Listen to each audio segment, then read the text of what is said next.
Welcome to Reach the World ASAP. My name is Pastor Scott Griswold, the Associate Director for ASAP Ministries. A Cambodian couple were excited to go to church for the first time in their new neighborhood.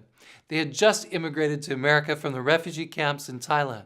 They were so pleased to see that there was a church of the denomination that they had recently been baptized into right near their home. They didn't have a car yet, but they could walk to church.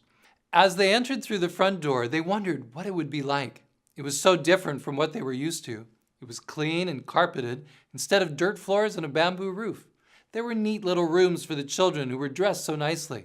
Of course, the people were singing and talking in English instead of their language, but that was to be expected. Besides, they were eager to improve their ability to speak. What they didn't expect was the coldness of the people's stares. Hardly anybody said hello. Someone gave a brief greeting and hurried on. At the end of the service, one of the Caucasian men came up to them and said, "There's a church on the other side of town that we think you'd really like." They were so surprised and confused. What did he mean? This church was near their home. They had no car. Why would he say this? He offered to take them and drop them off the next week. Though they were uncomfortable with the whole thing, they agreed. When they arrived, it turned out to be an African-American church of the same denomination. They did like it. The people were friendly and they invited them back. But it was too far away. Why not just go next door? Once again, they went to the white church in their neighborhood. Maybe it would just take some time to feel at home. But again, one of the men politely but firmly encouraged them that the church on the other side of town was the one they would enjoy much more. Can you imagine? What happened to Paul's statement? There is neither Jew nor Greek. What about Jesus' perfect love for Samaritans and Canaanites? What about the Great Commission to take the gospel to every nation, tribe, and tongue?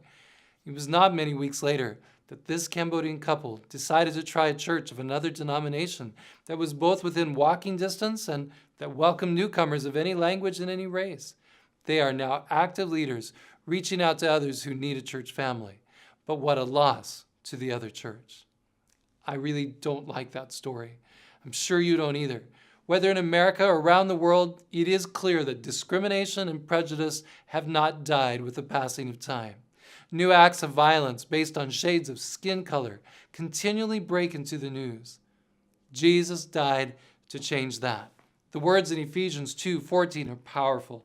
They say, "For he himself is our peace, who has made both one and has broken down the middle wall of separation, that he might reconcile them both to God in one body through the cross, thereby putting to death the enmity."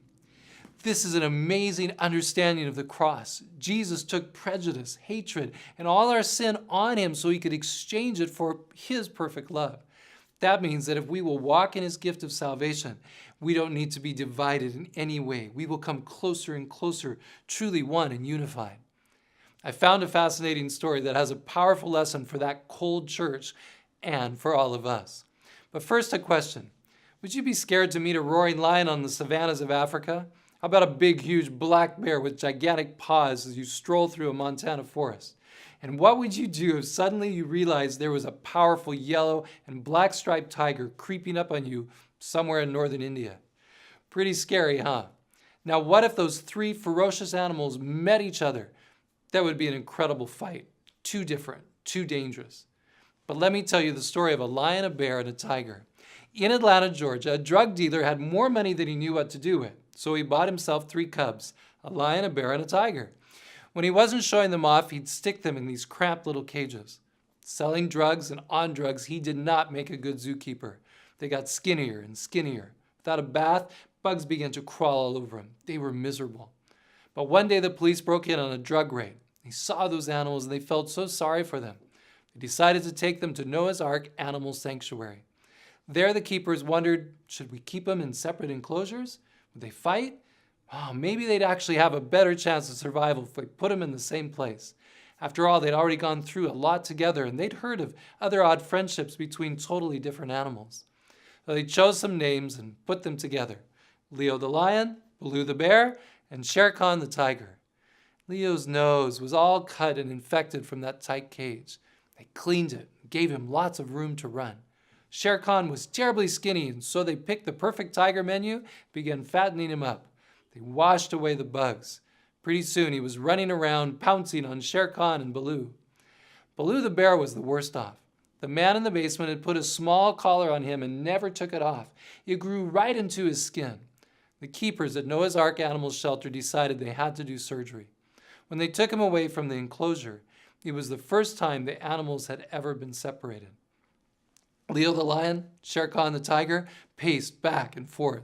They cried, they whined, they growled. Since then, after being reunited, they've lived together happily ever after. They hardly ever argue, and they never fight. Baloo is huge now. You can't see any scars under that furry bear rug. He loves to do any trick he can to get something sweet to eat. Leo's pretty lazy. He yawns and stretches and sleeps a lot.